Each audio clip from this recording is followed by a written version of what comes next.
Biotechnology का सबसे confusing step होता है जब हम ये डिसाइड करते हैं कि कौन सा सेल सक्सेसफुली रिकॉम्बिनेंट डीएनए ले चुका है और कौन सा नहीं। और एग्जैक्टली इसी कॉन्सेप्ट से बनते हैं नीट के direct questions, antibiotic resistance genes, blue white screening और सिलेक्टेबल मार्कर्स पर। आज की इस वीडियो में हम स्टेप बाय स्टेप समझेंगे ट्रांसफॉर्मेंस वर्सेस नॉन ट्रांसफॉर्मेंस का डिफरेंस, एंटीबायोटिक रेजिस्टेंस मार्कर्स का रोल जैसे कि एम्पिसिलिन और tetracycline, and blue white screening का सिंपल लॉजिक जो एनसीईआरटी का मोस्ट आस्क्ड टॉपिक है। इस वीडियो के एंड तक आप क्लियरली समझ जाओगे कि कैसे साइंटिस्ट आइडेंटिफाई करते हैं द रियल ट्रांसफॉर्मेंस, वो सेल जिनके अंदर एक्चुअली में रिकॉम्बिनेंट डीएनए गया है। तो चलो शुरू करते हैं और समझते हैं द सिलेक्शन ऑफ ट्रांसफॉर्मेंस।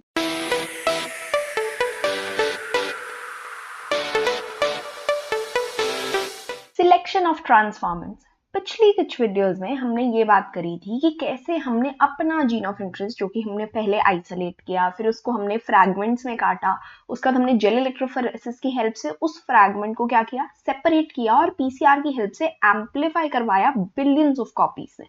ठीक है, उसके बाद हमने लिए अपने डिफरेंट क्लोनिंग वेक्टर्स जैसे कि PBR322, PUC8, एग्रोबैक्टीरियम ट्यूमोफिसिन में TI प्लाज्मिड होता है, बहुत सारे ऐसे हमारे पास क्लोनिंग वेक्टर्स थे और इनके अंदर हमने करा दिया लाइगेट अपना जीन ऑफ इंटरेस्ट एंड फिर हमने इसको करवाया अपने होस्ट सेल के अंदर ट्रांसफर। करेक्ट, यही किया था हमने, ट्रांसफॉर्मेशन करा दी थी पिछली वीडियो तक। अब हम कह रहे हैं सिलेक्शन कैसे करें इन ट्रांसफॉर्मेंस की। हमें क्या पता कि किसमें हमारा जो वेक्टर डीएनए है वो गया है कौन से होस्ट सेल में और कौन से होस्ट सेल में नहीं गया है। एक्चुअल गोल क्या है हमारा यहाँ पर कि हम अपना जो भी रिकॉम्बिनेंट डीएनए है उससे हम क्या बनवाना चाहते हैं, अपना कोई जीन ऑफ इंटरेस्ट से जो भी हमारा प्रोटीन बनना था तो प्रोटीन बनवाना चाहते हैं, कोई और चीज बनवानी थी तो वो बनवाना चाहते हैं लार्ज स्केल पर। करेक्ट, वो कराने के लिए हम पता तो होना चाहिए कौन से होस्ट सेल में गया है हमारा डीएनए। पता चले हमने ऐसे माइक्रोब्स को करा दिया है लार्ज स्केल पर प्रोड्यूस या आगे कल्चर करा दिया है जिनके अंदर हमारा रिकॉम्बिनेंट डीएनए ही नहीं है और फिर उसके बाद हम बैठे हुए हैं कि हे भगवान इतना पैसा लगवा दिया और कुछ हुआ ही नहीं। करेक्ट, तो उससे पहले बहुत जरूरी है लार्ज स्केल पर इन माइक्रोब्स की कॉलोनी बनवाने से अच्छा पहले हम ये कर लें कि हम अपने ट्रांसफॉर्मेंट सिलेक्ट कर लें कि हाँ जी ये हमारा ट्रांसफॉर्मेंट है, इसके अंदर 100% हमारा जो जीन ऑफ इंटरेस्ट है वो गया हुआ है, रिकॉम्बिनेंट डीएनए इसी ट्रांसफॉर्मेंट के पास है और वही आज हमारा काम है। तो बेसिकली सबसे पहले हम देखेंगे कि PBR322 अगर किसी होस्ट सेल के अंदर डाला जाए तो उसकी सिलेक्शन कैसे की जाती है। PBR322 के बारे में हम पहले ही बात कर चुके हैं क्लोनिंग वेक्टर्स वाले वीडियो में। P stands for plasmid, BNR stands for Bolivar and Rodriguez, and 322 was actually the number जहां पर जो डिस्कवरी का नंबर होगा फ्रॉम दैट लैब। ठीक है, तो PBR322 में हम काफी बार देख चुके हैं कि बहुत सारी रिस्ट्रिक्शन साइट्स या बहुत सारी क्लोनिंग साइट्स प्रेजेंट है जैसे कि PST1, PV1, EcoR1, CLAV1, HIND3, BAMH1, SAL1 and PVU2। उसके अलावा obviously we'll have ORI, origin of replication, high copy number चाहिए हमें, एंड वी हैव प्रोटीन्स जो कि रेप्लिकेशन में यूज आते हैं या मतलब काम करते हैं। ठीक है, उसके अलावा एक बहुत इंपॉर्टेंट चीज है हमारे पास, ampicillin resistance gene and tetracycline resistance gene, और यही काम करते हैं एज हमारे सिलेक्टेबल मार्कर्स इन PBR322।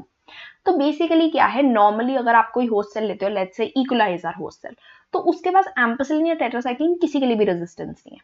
ठीक है, अगर आप अपना प्लाज्मिड उसके अंदर डालते हो तो उसके पास ऑब्वियसली रेजिस्टेंस आ जाएगी एम्पिसिलिन के लिए भी और टेट्रासाइक्लिन के लिए भी, क्योंकि हमारे प्लाज्मिड में तो एम्पिसिलिन के लिए रेजिस्टेंस भी है और टेट्रासाइक्लिन के लिए रेजिस्टेंस भी है। करेक्ट, लेकिन अब हमने क्या किया था, हमने तो अपना जीन ऑफ इंटरेस्ट भी डाला था साथ में होस्ट सेल में। तो जीन ऑफ इंटरेस्ट हम कहाँ डालते हैं, रिस्ट्रिक्शन साइट पे कट लगवाते हैं और वहां पर ऐड करते हैं अपना जीन ऑफ इंटरेस्ट। तो हमने लेट्स से कट लगवाया BAMH1 पर। अगर BAMH1 रिस्ट्रिक्शन साइट पे आप अपना कट लगा रहे हैं और वहां पर अपना जीन ऑफ इंटरेस्ट डाल रहे हैं तो टेट्रासाइक्लिन रेजिस्टेंस तो गए हो। व्हाई? बिकॉज अब यहाँ पर सीक्वेंस में अपडेशन हो गई ना, यहाँ पर हमने घुसा दिया अपना जीन ऑफ इंटरेस्ट, तो अब टेट्रासाइक्लिन रेजिस्टेंस तो है नहीं इस प्लाज्मिड के पास, है ना। यहाँ पर क्या है अब हमारा जीन ऑफ इंटरेस्ट।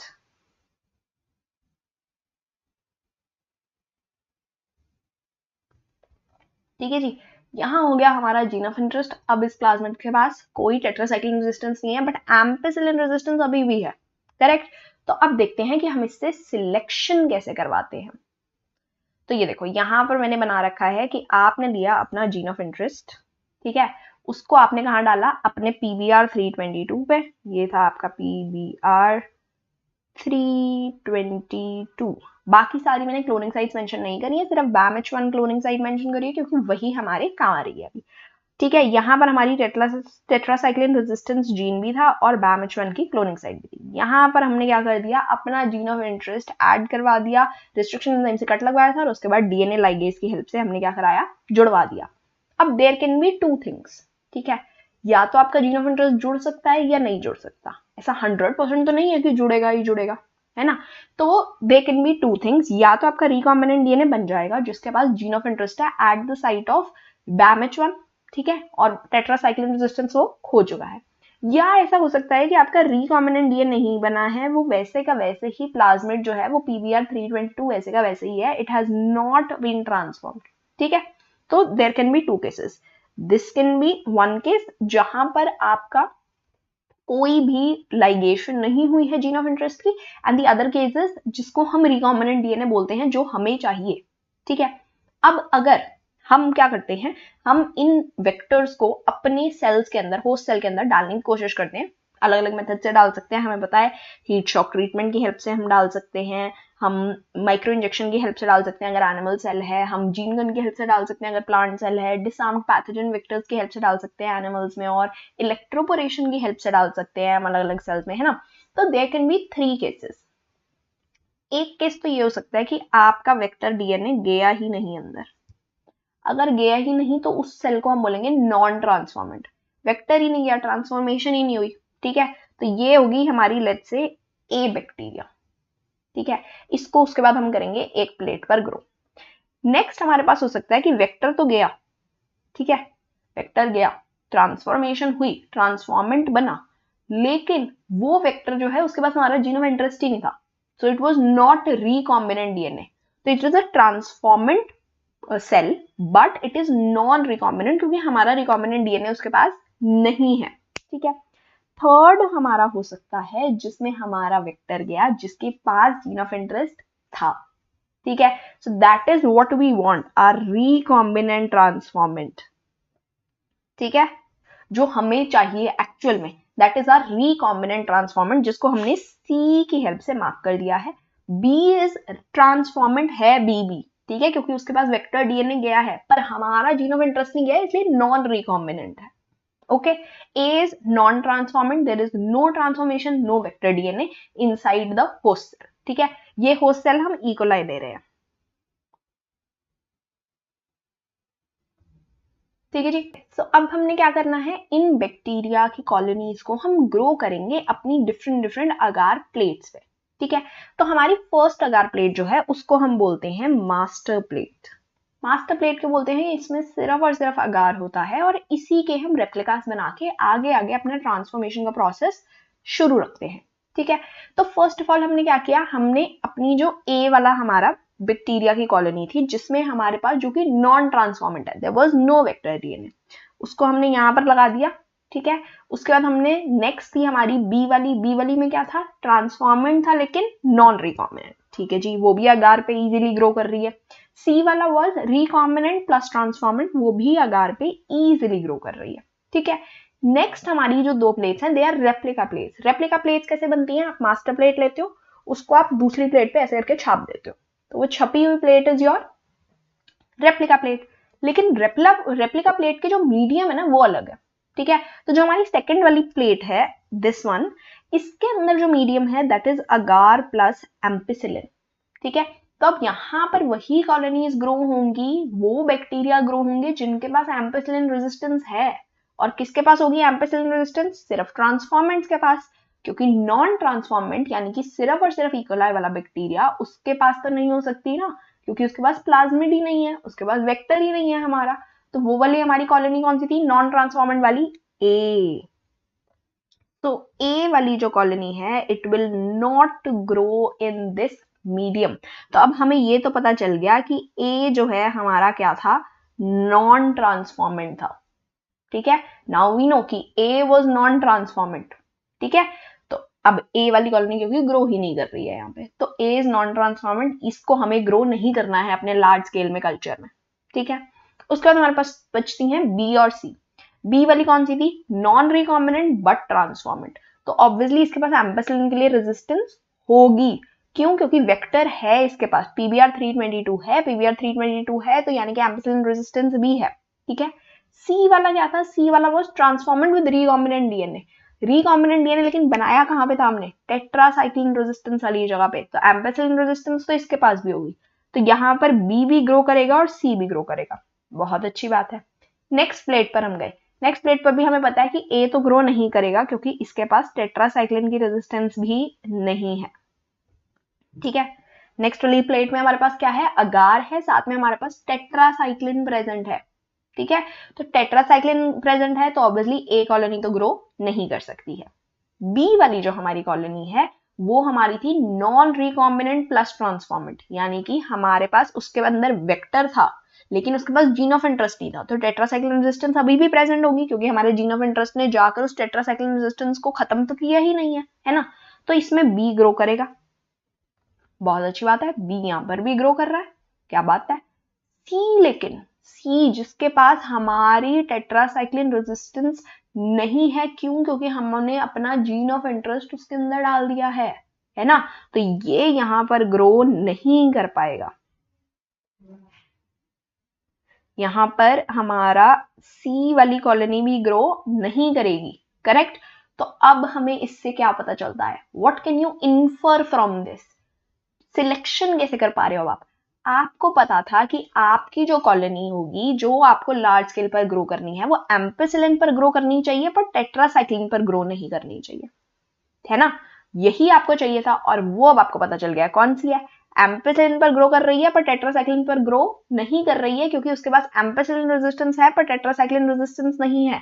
यही देखा था ना हमने ऊपर, जो हमारा सी वाला था, ये जो हमें एक्चुअल में ग्रो करना है अपने जीन ऑफ इंटरेस्ट वाला, उसके पास एम्पेसिलिन रेजिस्टेंस प्रेजेंट है पर टेट्रासाइक्लिन रेजिस्टेंस नहीं है, ठीक है। तो वो एम्पेसिलिन वाले मीडियम पे ग्रो करेगा लेकिन टेट्रासाइक्लिन वाले मीडियम पे ग्रो नहीं करेगा। तो बेसिकली इससे हमें ये पता चलता है कि हम अपने मास्टर प्लेट से सी वाली कॉलोनी उठाएंगे और उसको लार्ज स्केल पर ग्रो करना शुरू कर देंगे क्योंकि हमें पता है हमारा जीन ऑफ इंटरेस्ट सी वाली कॉलोनी में ही है, ठीक है। एक तरीका तो ये हो गया हमारा सिलेक्शन करने का with the help of antibiotic resistance genes. Ampicillin resistance and tetracycline resistance दोनों थी पीबीआर 322 में, तो बहुत इजी हो गया हमारे लिए ये सिलेक्ट करना। अब ऐसा भी हो सकता है कि कोई और वेक्टर प्रेजेंट हो, जैसे कि another vector is PUC8। PUC8 is plasmid from University of California. 8 obviously is the number of discovery or isolation from that lab. ठीक है, तो अब इसमें क्या है? इसमें आप देखोगे एम्पेसिलिन रेजिस्टेंस आपको देखने को मिल रही है इसमें, लेकिन हम एंटीबायोटिक रेजिस्टेंस की हेल्प से नहीं करेंगे इसमें सिलेक्शन। इसमें हम सिलेक्शन करेंगे एक और प्रोसेस से जिसको हम बोलते हैं इंसर्शनल इनएक्टिवेशन, ठीक है जी। अब ये क्या होता है इंसर्शनल इनएक्टिवेशन? बेसिकली आपने अपना जीन ऑफ इंटरेस्ट डाला, उसकी वजह से कोई चीज इनएक्टिवेट हो गई है, ठीक है, और वो आप डिटेक्ट कर रहे हो। तो basically this is your packet. इसमें क्या है, यहां पर इधर बहुत सारी क्लोनिंग साइट्स है, मल्टीपल क्लोनिंग साइट्स है, और यहां पर इसके पास है एक लैक-जी जीन, ठीक है जी। ये पूरी जगह जहां पर लैक-जी जीन है यहां पर ही क्लोनिंग साइट है, यहां पर आपने लगा दिया कट और ऐड करा दिया अपना जीन ऑफ इंटरेस्ट। क्या बात है। चलो आगे हम बढ़े तो अब हमारे पास क्या है, रिकॉम्बिनेंट डीएनए बन गया है जिसमें हमारा जीन ऑफ इंटरेस्ट है। दोनों पॉसिबिलिटीज हो सकती है, या तो हमारा जीन ऑफ इंटरेस्ट बनेगा मतलब रिकॉम्बिनेंट डीएनए बनेगा जिसके अंदर जीन ऑफ इंटरेस्ट है, या ऐसे भी हो सकता है कि ये वेक्टर वैसे का वैसे ही रह जाए और ना हो लाइगेशन, ठीक है, सेल्फ लाइगेशन हो जाए, ठीक है। दोनों केसेस हो सकते हैं। अब तो अगेन हमारे पास वैसी कॉलोनीज बन सकती हैं, या तो ए बनेगा जिसके अंदर हमारा गया ही नहीं प्लाज्मिड, ठीक है, non recombinant but transformant. Obviously this is again a transformant, ध्यान रखना है दोनों ट्रांसफॉर्मेंट है ये, ठीक है जी। ट्रांसफॉर्मेंट है यानी कि वेक्टर डीएनए गया है, लेकिन नॉन रिकॉम्बिनेंट है, हमारा जीन ऑफ इंटरेस्ट इसके पास नहीं है। सी वाले में अगेन रिकॉम्बिनेंट है लेकिन ट्रांसफॉर्मेंट है, मतलब कि हमारा वेक्टर डीएनए गया है और जीन ऑफ इंटरेस्ट के स्टार्ट किया है। तो LAC-C जीन बेसिकली क्या कर रहा था, बीटा गैलेक्टोसाइडेज एंजाइम प्रोड्यूस करता है जो कि हमें हेल्प कर रहा है किसमें, हमारी सिलेक्शन करने में। कैसे, हमारे पास एक क्रोमोजेनिक सबस्ट्रेट है जिसका नाम होता है एक्स-गैल, ठीक है जी। एक्स-गैल हमारा क्रोमोजेनिक सबस्ट्रेट है जो जैसे ही बीटा गैलेक्टोसाइडेज एंजाइम इस पर काम करना शुरू करता है, ये कन्वर्ट हो जाता है एक ब्लू कलर्ड प्रोडक्ट में, ठीक है। और बीटा गैलेक्टोसाइडेज एंजाइम कौन बना रहा है, वो बना रहा है LAC-Z जीन। तो अगर आप किसी भी कॉलोनी को ग्रो कर रहे हो कहीं पर एक ऐसे मीडियम में जहां पर आपका एक्स-गैल प्रेजेंट है, तो LAC-Z जीन क्या करेगा, एक्स-गैल को कन्वर्ट कर देगा ब्लू कलर के प्रोडक्ट में। तो आपको वहां पे ब्लू कलर की डॉट्स देखने को मिल जाएंगे, ठीक है। इसी को हम यूज कर रहे हैं अपनी सिलेक्शन करने के लिए। तो बेसिकली हमने क्या किया, हमने एक प्लेट ली जिसके पास अगार था, ठीक है जी, जिसके पास एम्पिसिलिन भी था, वेरी इंपॉर्टेंट, अभी बताऊंगी क्यों, और एक्स-गैल सबस्ट्रेट था, आर क्रोमोजेनिक सबस्ट्रेट, ठीक है। अब हमारी जो ए वाली कॉलोनी थी, ए वाली कॉलोनी कौन सी थी, जिसमें ट्रांसफॉर्मेंट थे, सॉरी नॉन ट्रांसफॉर्मेंट थे, है ना, जिसके पास वेक्टर डीएनए था ही नहीं। अब उसके पास वेक्टर डीएनए है ही नहीं तो वो एम्पिसिलिन पे कैसे ग्रो करेगा, वो एम्पिसिलिन पे ग्रो ही नहीं कर सकता क्योंकि हमारे वेक्टर के पास एम्पिसिलिन भी था, देखा है ना हमने ऊपर, एम्पिसिलिन भी प्रेजेंट है। तो ये एम्पिसिलिन पे ग्रो ही नहीं कर पाएगा क्योंकि इसके पास वेक्टर डीएनए है ही नहीं, इट इज नॉन ट्रांसफॉर्मेंट, ठीक है। तो ए वाली कॉलोनी तो मर गई। उसके बाद हम आए अपने बी वाली कॉलोनी पे। बी वाली कॉलोनी जो थी उसके पास it was a transformant but non recombinant, यानी कि उसके पास एम्पिसिलिन रेजिस्टेंस तो प्रेजेंट है, तो वो इस पे ग्रो कर सकता है। और उसके पास LAC-Z जीन भी वैसे का वैसे ही पड़ा है क्योंकि रिस्ट्रिक्शन साइट पर काम करके हमने अपना जीन ऑफ इंटरेस्ट नहीं गया है उसमें, है ना। तो बिकॉज वो वैसे का वैसे ही पड़ा है, तो इसमें क्या होगा, एक्स-गैल जो है वो कन्वर्ट हो जाएगा अपने ब्लू कलर के प्रोडक्ट में, जिसकी वजह से तुम्हें ब्लू कलर की कॉलोनी देखने को मिलेगी बी वाली जगह पर, जहां पर भी बी वाले सेल्स ग्रो कर रहे हैं। और सी वाले सेल्स जो हैं हमारे, वहां पर एक्स-गैल कैसे करेगा कन्वर्ट प्रोडक्ट में, LAC-Z जीन ही हमने काट दिया है बीच से और अपना जीन ऑफ इंटरेस्ट डाल दिया है। तो यहाँ पर बिकॉज एक्स-गैल जो है वो कन्वर्ट नहीं हो सकता ब्लू कलर की प्रोडक्ट में, तो ये वाले जो बैक्टीरिया होते हैं ये बनाते हैं वाइट कॉलोनीज, क्योंकि कोई भी क्रोमोजेनिक सबस्ट्रेट जो है वो कन्वर्ट नहीं हो रहा है ब्लू कलर के प्रोडक्ट में, ठीक है, क्योंकि बीटा गैलेक्टोसाइडेज एंजाइम ही नहीं बन रहा है, क्योंकि LAC-Z जीन ही नहीं बचा है, हमने वहां पे कट लगा दिया है, ठीक है। तो इसको हम बोलते हैं इंसर्शनल इनएक्टिवेशन। बेसिकली हमने अपना जीन ऑफ इंटरेस्ट इंसर्ट कर दिया LAC-Z जीन वाली जगह पर, जिसकी वजह से हमारा LAC-Z जीन हो गया है इनएक्टिवेट, एंड नाउ वो बीटा गैलेक्टोसाइडेज एंजाइम नहीं बना सकता है और वो एक्स-गैल को ब्लू कलर के प्रोडक्ट में कन्वर्ट नहीं कर सकता है। और इसी को हम ब्लू व्हाइट स्क्रीनिंग भी बोलते हैं, ठीक है। इस सिलेक्शन को ब्लू व्हाइट स्क्रीनिंग भी बोला जाता है, इंसर्शनल इनएक्टिवेशन भी बोला जाता है। ब्लू कॉलोनी क्यों बन रही है, because there is presence of chromogenic substrate. अगर plasmid in the DNA does not have an insert, ठीक है, तो हमारा एक्स-गैल जो है वो इजीली ब्लू कलर के सबस्ट्रेट में, ब्लू कलर के प्रोडक्ट में कन्वर्ट हो जाएगा। लेकिन व्हाइट कॉलोनी इसलिए बन रही है क्योंकि इंसर्ट प्रेजेंट है, तो LAC-Z gene beta galactosidase enzyme बना ही नहीं पा रहा है, तो इसलिए हमारी ये क्या हो गई, रिकॉम्बिनेंट कॉलोनीज। और इन्हीं रिकॉम्बिनेंट कॉलोनीज को हम again and again again and again grow करते रहते हैं, अपना कल्चर बना लेते हैं और उससे हम अपना रिकॉम्बिनेंट डीएनए, रिकॉम्बिनेंट प्रोटीन जो भी हम बना रहे थे वो हम आगे बनाते रहते हैं। Easy, correct. तो यही था सिलेक्शन को लेके। इसके आगे बस मैंने लिखा हुआ है कि if this gene of interest is inserted with in the coding sequence of enzyme beta galactosidase, वही जो मैंने आपको ऊपर बताया, the result into inactivation of LAC-Z gene for synthesis of enzyme, and इसी को हमने क्या बोल दिया, इंसर्शनल इनएक्टिवेशन। वेरी इंपॉर्टेंट, ध्यान रखना है इंसर्शनल इनएक्टिवेशन क्या होता है, ठीक है।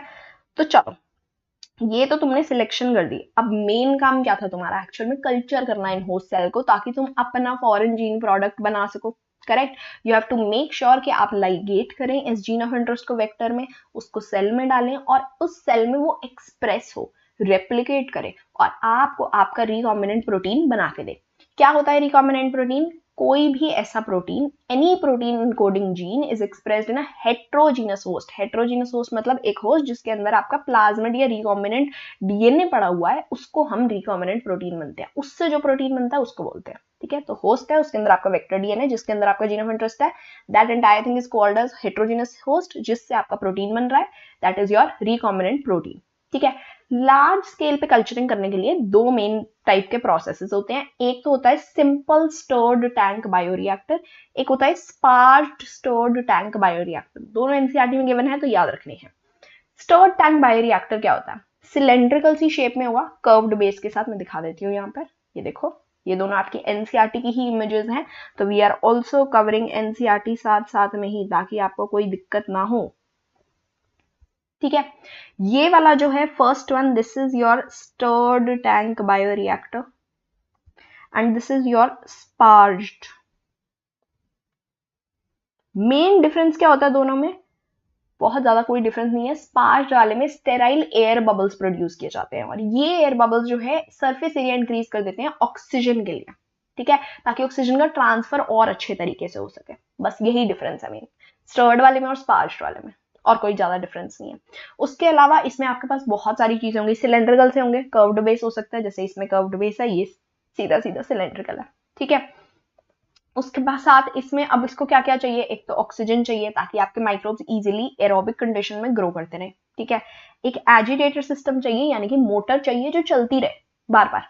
ठीक है, ताकि आपकी कंटिन्यूस जो है वो सारे माइक्रोब्स को इक्वल न्यूट्रिशन मिले, इक्वल ऑक्सीजन मिले, सब कुछ मिलता रहे। ऑक्सीजन डिलीवरी सिस्टम चाहिए, फोम कंट्रोल सिस्टम चाहिए, बहुत ज्यादा फोम बन रही होगी उसको भी कंट्रोल करना जरूरी है। PH and temperature control system very important, तभी आपका माइक्रोब जो है वो इजीली ग्रो कर पाएगा। उसको करेक्ट पीएच, ऑप्टिमम टेम्परेचर चाहिए।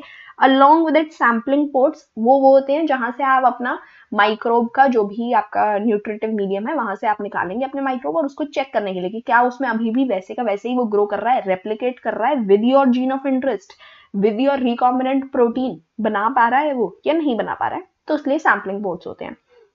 अच्छा, एक और चीज जो इसमें आपको याद रखनी है इज लेबलिंग। इस डायग्राम से लेबलिंग पूछी जाती है। ठीक है, तो ये क्या है? ये मोटर है, सबसे ऊपर क्या है? फोम ब्रेकर है, एसिड बेस पीएच कंट्रोल है, स्टीम निकालने के लिए स्टेरलाइजेशन की, स्टेराइल एयर यहाँ से जा रही है, कल्चर ब्रॉथ यहाँ अंदर सारा कल्चर ब्रॉथ ही है। ठीक है, तो आपको ये सारी चीजें याद रखनी है, भूलना नहीं है ये सब कुछ। ठीक है, सीबीएसई के लिए भी इंपॉर्टेंट है, बोर्ड्स पॉइंट ऑफ व्यू से भी इंपॉर्टेंट है। और उसके अलावा यहाँ पर स्पर्श वाले में हमने देख लिया है, देयर आर बहुत सारे एयर बबल्स जो कि बाहर निकल रहे हैं, और जिसकी हेल्प से हमारा क्या हो रहा है? ऑक्सीजन का ट्रांसफर इजी हो रहा है। ठीक है, अभी तक हमने जो भी प्रोसेसेस हम पढ़ रहे हैं ये सारे अपस्ट्रीम प्रोसेसेस होते हैं। ठीक है, अच्छा, ये तो हमारे लार्ज स्केल पे प्रोड्यूस करने के लिए स्टर्ड और स्पार्ज वाले थे। एक होता है कंटिन्यूअस कल्चर सिस्टम, यानी कि ओपन सिस्टम। इसमें क्या होता है? एक जगह से आपका नया मीडियम आता रहता है, एक जगह से आपका पुराना वाला मीडियम जो यूज हो गया है वो बाहर निकलता रहता है, ताकि आप कंटिन्यूअसली एक ही कल्चर मीडियम में बार बार अपने माइक्रोब्स ग्रो करते रहो। ठीक है, तो जो भी यूज हो चुका होगा न्यूट्रिटिव मीडियम वो बाहर निकलता रहेगा, जो भी आपका नया मीडियम है वो दूसरी जगह से ऐड होता रहेगा, ताकि आपके जितने भी माइक्रोब्स हैं, जितने भी बैक्टीरिया हैं, वो हमेशा एक एक्टिव फिजियोलॉजिकल लॉग या एक्सपोनेंशियल फेज में रहें। मोस्ट एक्टिव जो होता है उनका फेज, सबसे पहले क्या होता है? लैग फेज होता है, फिर लॉग फेज होता है, फिर एक स्टैग्नेंट फेज आ जाता है ना, अगर बैक्टीरिया की तुम ग्रोथ देखोगे तो। लेकिन हम क्या चाहते हैं कि बैक्टीरिया एक्सपोनेंशियली ग्रो करता ही रहे, हमें तो चाहिए स्टैग्नेंट फेज पे आ जाए। अगर न्यूट्रिटिव मीडियम लिमिटेड हो जाएगा, खत्म हो जाएगा, तो वो स्टैग्नेंट फेज पे आ जाएगा। शुरुआत में जब वो ग्रो होना शुरू करता है तो वो लैग फेज में, तो धीरे धीरे ग्रो करता है ना। हमें तो चाहिए कि वो एक्सपोनेंशियली ग्रो करता ही रहे, तो हम चाहते हैं कि वो लॉग फेज में ही रहे। तो कंटिन्यूअस कल्चर सिस्टम उसके लिए बेस्ट होता है। लेकिन ऑब्वियसली अगर आप साथ में ही यूज वाला निकाल रहे हो, नया डाल रहे हो, तो उसमें थोड़ी सी डिफिकल्टी ज्यादा होती है उसको कंट्रोल करने की। ठीक है, इस टाइप को हम लार्ज बायोमास, अपना लार्ज बहुत ज्यादा हायर नंबर पे अगर हमें प्रोटीन जो भी हमें बनवाना है वो बनवाने के लिए हम ये यूज करते हैं लार्ज स्केल पर। ठीक है, अब हमने जितने भी प्रोसेसेस पढ़े हैं शुरुआत से लेके अभी तक, isolation, fragmentation, gel electrophoresis, PCR, ligation of with cloning vectors, फिर हमने ट्रांसफॉर्मेशन पढ़ा, फिर हमने सिलेक्शन पढ़ा, फिर हमने अभी ये लार्ज स्केल मीडियम पे जो भी हमने कल्चर किया, इस सब को हम बोलते हैं अपस्ट्रीम प्रोसेसेस। ठीक है, ये सारे स्टेप्स कल्चरिंग तक अपस्ट्रीम प्रोसेस में। इसके बाद आता है down stream processing. Down stream processing में आती हैं बायोसिंथेटिक स्टेज के बाद वाली, मतलब कि आपने अपना पूरा बायोसिंथेसिस जो करना था, जो भी आपने सिंथेसिस करनी थी अपनी प्रोटीन की, वो आपने पूरी करा दी है। अब आप क्या करना चाहते हो, अपना डिजायर्ड प्रोडक्ट जो है वो निकालना चाहते हो प्योरिफाइड फॉर्म में, उसको सेपरेट करना चाहते हो अपने होस्ट से, उसको न्यूट्रिटिव मीडियम से। सिर्फ और सिर्फ आपका जो बायो प्रोडक्ट है, लेट्स से इंसुलिन आपने प्रोड्यूस करने की कोशिश करी थी, तो यू वांट इंसुलिन जो कि आप बाहर निकालो, उसके बाद आप उसके अंदर सूटेबल इंसुलिन हो या प्रेजर्वेटिव, आप मतलब कोई फ्रूटी बना रहे हो या कोई भी ड्रिंक बना रहे हो आप, ठीक है, कुछ भी बनाने की कोशिश कर रहे हो आप, तो वो सब कुछ आप पहले तो आप उसको सेपरेट करोगे, प्योरिफाइड प्रोडक्ट निकालोगे, प्योरिफिकेशन करोगे, उसकी कंबूचा वगैरह बनता है ना फर्मेंटेशन की प्रोसेस से, वो सब आपने किया, ठीक है। फिर उसके बाद आपने क्या किया, उसके अंदर प्रेजेंटिव डाले जो भी आपको चाहिए थे, फिर आपने उसको क्लिनिकल ट्रायल्स के लिए भेजा। अगर ड्रग्स है तो ड्रग्स मतलब मेडिसिन, इंसुलिन हो गया, हार्मोन्स हो गए, ठीक है, ग्लूकागॉन, इंसुलिन, जितने भी कोई भी अगर ह्यूमन ग्रोथ वो हार्मोन होता है, जो भी अगर आप हार्मोन बना रहे हो तो उसको फिर आप क्लिनिकल ट्रायल्स के लिए भेजते हो और इवेंचुअली आप पैकेज करके मार्केटिंग करते हो, उसकी दुनिया में बेच रहे हो, कमर्शलाइज कर रहे हो। यही तो करना चाहते थे हम, पैसे कैसे कमाएंगे, ऐसे ही तो कमाएंगे, पैकेजिंग और मार्केटिंग करके इवेंचुअली। ये सब प्रोसेस बायोसिंथेसिस के बाद वाले, जो लैब में सब कुछ हो चुका है, उसके बाद बस प्रोडक्ट बाहर निकाल के तुम्हें बेचना है इवेंचुअली, इसके अंदर सारी प्योरीफाई करके उसको और वो सब कुछ करके, that is known as downstream processing, ठीक है। बायोसिंथेटिक स्टेज के बाद जब आपने एक बार पक्का कर लिया कि आपका ये होस्ट ऑर्गेनिज्म जो है, हेट्रोजीनस होस्ट जो है, आपका रिकॉम्बिनेंट प्रोटीन बना पा रहा है, और उसके बाद आपने उसको प्योरीफाई करना, उसको सेपरेट करना, प्रिजर्वेटिव ऐड करना, क्लिनिकल ट्रायल्स के लिए भेजना, पैकेजिंग करना, मार्केटिंग करना, ये सब डाउनस्ट्रीम प्रोसेसिंग है। और इसी के साथ आपका बायोटेक्नोलॉजी प्रिंसिपल एंड प्रोसेस वाला चैप्टर खत्म हो जाता है। कंग्रेचुलेशंस, एक और चैप्टर आपका फिनिश हो चुका है। अगर आपको ये वीडियो पसंद आई हो तो make sure to like this video and share it with your friends, ताकि उनका भी थोड़ा बहुत फायदा करा दो। प्री बोर्ड्स आ रहे हैं तुम सबके, है ना, उनका भी फायदा कराओ। साथ में subscribe to the channel always, and next video में वी विल कवर बायोटेक्नोलॉजी के एप्लीकेशंस वाला चैप्टर, ठीक है। We will start that. BT cotton के बारे में हम पढ़ेंगे, इंट्रोडक्शन पढ़ेंगे और फिर बीटी कॉटन के बारे में पढ़ेंगे। तो make sure to subscribe to the channel and like this video. Goodbye everyone. Have a nice day.